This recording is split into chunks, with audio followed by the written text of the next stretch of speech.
নমস্কার বন্ধুরা, সবাই কেমন আছো? সবাই নিশ্চয়ই খুব ভালো আছো। তো দেখেই বুঝতে পারছো আজকে আমি তৈরি করে দেখাবো সর্ষে পোস্ত দিয়ে পাবদা মাছের ঝাল। তো খেতে কিন্তু অসাধারণ লাগে। তো ভিডিওটি স্কিপ না করে পুরোপুরি দেখার অনুরোধ রইল। তো এখানে আমি 6টা পাবদা মাছ নিয়েছি। পাবদা মাছটাকে আমি ধুয়ে পরিষ্কার করে নিয়েছি। এখন আমি পাবদা মাছের মধ্যে দিয়ে দেব পরিমাণ মতন নুন, দিয়ে দেব পরিমাণ মতন হলুদ গুঁড়ো।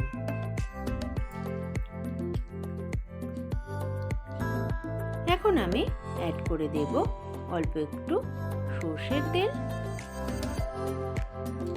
হাত দিয়ে আমি এখন পাবদা মাছে নুন, হলুদ আর সর্ষের তেল ভালোভাবে মাখিয়ে নেব।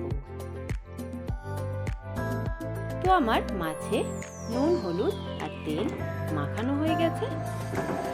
এখন আমি মাছটাকে সাইডে রেখে দেব। একটা বাটি নিয়েছি।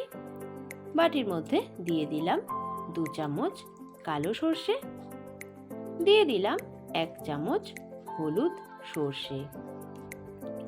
এখন 1.5 চামচ মতন পোস্ত আমি এখানে দিয়ে দিয়েছি। দিয়ে দেব 3টে কাঁচা লঙ্কা। এখন জল দিয়ে আমি একটা মিহি পেস্ট তৈরি করে নেব।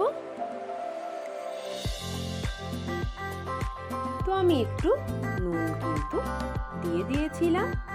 এখন একটা পেস্ট তৈরি করে নেব। এদিকে আমি নিয়েছি কালো জিরে আর কাঁচা লঙ্কা। এখানে সর্ষে, পোস্ত আর কাঁচা লঙ্কা আর একটু নুন দিয়ে আমি পেস্ট করে নিয়েছি। নিয়েছি 2টো টমেটো আমি পেস্ট করে নিয়েছি। এখানে কিছুটা ধনেপাতা কুচি আমি করে নিয়েছি। তো এখন চলে যাব মাছ ভাজার জন্য। তো এখানে গ্যাসে একটা কড়াই বসিয়ে দিয়েছি। দিয়ে দিচ্ছি কড়াইয়ের মধ্যে পরিমাণ মতন সর্ষের তেল। সর্ষের তেলটা গরম হয়ে গেলে আমি একে একে মাছ ছেড়ে দেব।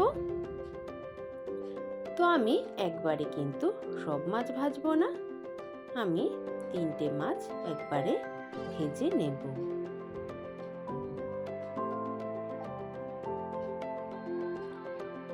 তো আমার মাছ এক পিঠ কিন্তু ভাজা হয়ে গেছে। এখন আমি মাছটাকে উল্টে দেব। উল্টে দিয়ে কিন্তু আমি মাছটাকে ভেজে নেব। তো এই পাবদা মাছ কিন্তু বেশি লাল লাল করে ভাজবো না।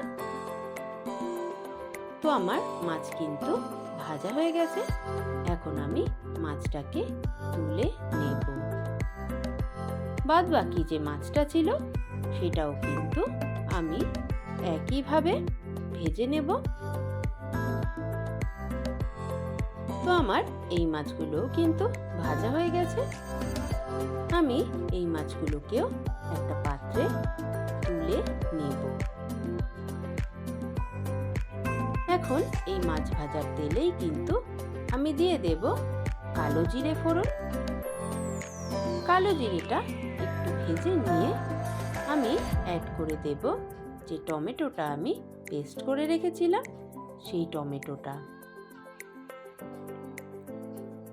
এখন এর মধ্যে আমি অ্যাড করে দেব একটু হলুদ গুঁড়ো আর দিয়ে দেব পরিমাণ মতন নুন। এখন আমি টমেটোটাকে ততক্ষণ ভাজবো যতক্ষণ না টমেটোটা থেকে একটা কাঁচা গন্ধ চলে যাচ্ছে।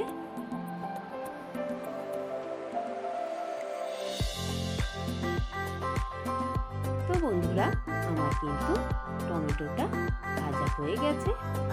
এখন যে সর্ষে, পোস্ত, কাঁচা লঙ্কা আর নুনের পেস্টটা তৈরি করেছিলাম সেই পেস্টটা এখানে অ্যাড করে দিলাম।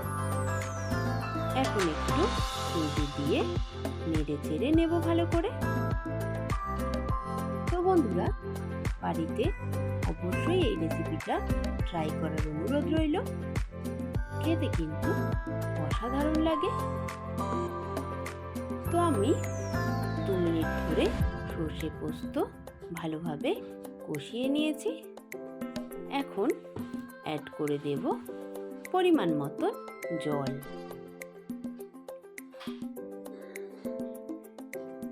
এখন জলটা একটু নেড়ে চেড়ে আমি এখানে অ্যাড করে দেব 4টে কাঁচা লঙ্কা।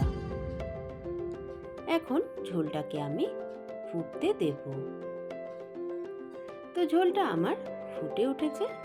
এখন যে মাছগুলো আমি ভেজে রেখেছিলাম সেই মাছগুলো এখানে দিয়ে দেব।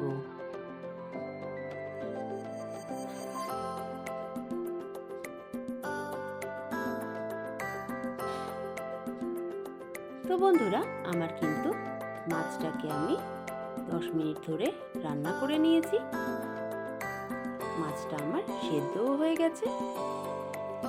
এখন আমি দিয়ে দিলাম 1/2 টিস্পুন মতন চিনি, আর যে ধনেপাতাটা আমি কুচি করে রেখেছিলাম ওপর থেকে ধনেপাতাটাও ছড়িয়ে দেব। এখন একটু নেড়ে চেড়ে আমি কিন্তু নামিয়ে নিলেই তৈরি হয়ে যাবে আমার সর্ষে পোস্ত দিয়ে পাবদা মাছ। তো বন্ধুরা, আমি সার্ভ করে নিয়েছি। তো আমার রেসিপিটা যদি ভালো লেগে থাকে তো অবশ্যই একটা লাইক কমেন্ট করে পাশে থাকবেন। আর যারা নতুন বন্ধু আছেন তারা সাবস্ক্রাইব করে পাশে থাকবেন। তো সবাই ভালো থাকবেন, সুস্থ থাকবেন। আজ এই পর্যন্তই। দেখা হবে নেক্সট ভিডিওয়ে।